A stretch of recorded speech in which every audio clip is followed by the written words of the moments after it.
G'day TEDxMaldon. They're two words we never thought we'd put together. I'm into it. Hi. Thanks for joining me tonight. I'm very happy to be here talking about constructive conflict. Also two words that perhaps we're not so used to putting together. When this theme came up, it was the first idea that came to me, and it's one I'm very passionate about. And the topic of conflict, I have a story to tell you might relate to, that momentary lapse of reason when your entire family decides it's a good idea to go on holiday together. This is the story I'm going to tell. So last Easter, my family made that decision despite previous experiences. We seem to forget somehow. So a lot of us gathered, about 10 or 12 of us, aged between 17 and 70, at my father's house in the East Gippsland Lakes for the Easter long weekend. And, we're a pretty vocal bunch, we're pretty opinionated, we've got a lot of thoughts, a lot of ideas. And in preparing myself for this weekend, which I knew could be tough, I was thinking about the various difficult conversations that might come up and how I would deal with that, all of the triggers and so on. And, I knew we'd get into it, and we did straight away, pretty much. On that first night, a lot of the topics that we've actually covered today came up pretty much straight away. That's a whole other TED talk, to be honest, because what was adding to the tension on that first night as we all sat around, intelligent, curious, smart, argumentative family as we are, was that across the road there was a household having their own party, playing music at the most extraordinary decibel level that you can possibly imagine. We couldn't sit outside, it was too loud. Even inside, the music was incredibly loud, ridiculous. My father had already gone over and tried to negotiate with them, and that hadn't worked. But it's Good Friday, it's a long weekend, it's a great Australian tradition to let these parties just roll out. And so we did. Let's let bygones be bygones, or bogans be bogans, as the case may be. And so we just bore with it. And come midnight or so, they quietened down and all was well. Saturday, all was quiet on the Western Front. The party had dissipated to a degree. Some of them had left. There was not a sound coming out of them. They were clearly nursing some headaches. We got on with our weekend. Easter Sunday comes around, and it's about 4 or 5 in the afternoon, and I'm on the balcony with my eldest son, and we're discussing this topic, actually, constructive conflict. He'd had a bit of a conflict with another family member, and he was a bit upset about it. I was really paying attention to him, a bit worried about him as well, and trying to explore this. He was in the conflict spot, not quite the constructive conflict spot. So we were doing that when suddenly the music was back, and it was back with a vengeance. It was at levels, honestly, it was unsafe. I was worried about these people. But actually, in that moment, paying attention to my son as I was just pretty pissed off. And, I'm a confident, courageous, white, educated, pretty privileged woman. I thought, I'm going to talk to these people across the road. How very dare they, I thought. So off I stomp, not really thinking about it all that much, to have a conversation with these people across the road. I reckon I can influence them to be more considerate for us and the entire neighbourhood. And I enter the property, out of my jurisdiction at this stage.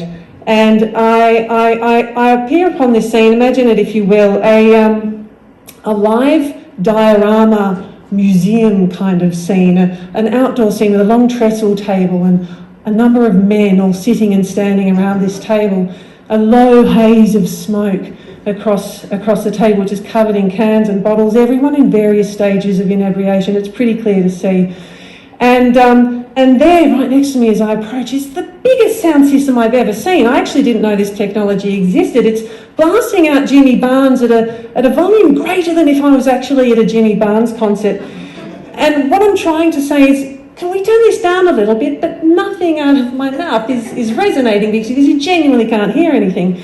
So I start waving my arms at these people who are only a couple of metres in front of me. And one of these fellows, gives me the time of day and stands up and he turns it down. And I said, do you reckon we could just maybe turn it down a little bit? And he looks at me, and I look at this table full of, you know, pretty inebriated men, and he says, we're enjoying ourselves. I said, well, I can see that, but we're just over here, and we can't even sit outside, and we'd like to enjoy ourselves as well. And then I see the looks, you know, these sort of blank looks on these people in front of me, and I realised pretty quickly that I'm not going to influence a goddamn thing. And so they give me these sort of glassy looks. I say, well, wouldn't it be good if we could all enjoy ourselves?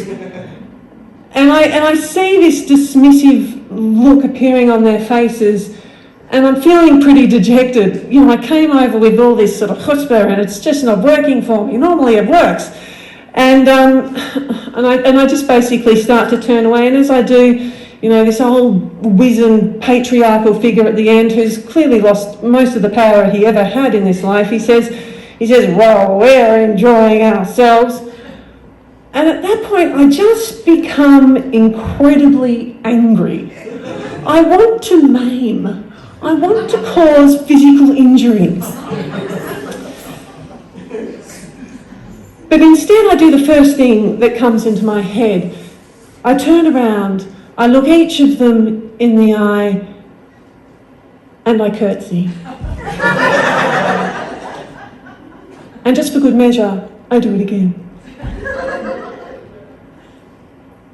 And I eyeball each of them, and in that moment I am saying, I am deeply serious in this, but know also this, I am absurd, you are absurd, this is absurd.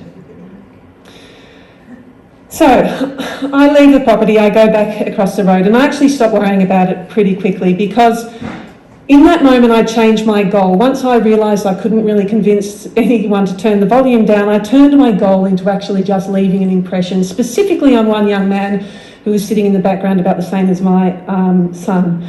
And so I want to leave you with a little tip around constructive conflict. Imagine, if you will, somebody in your life who you have some conflict with, or who you need to have a difficult conversation.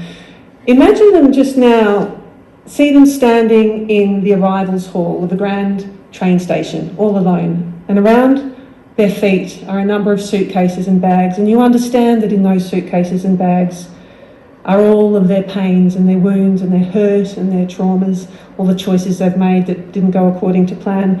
And imagine for a moment that you love them.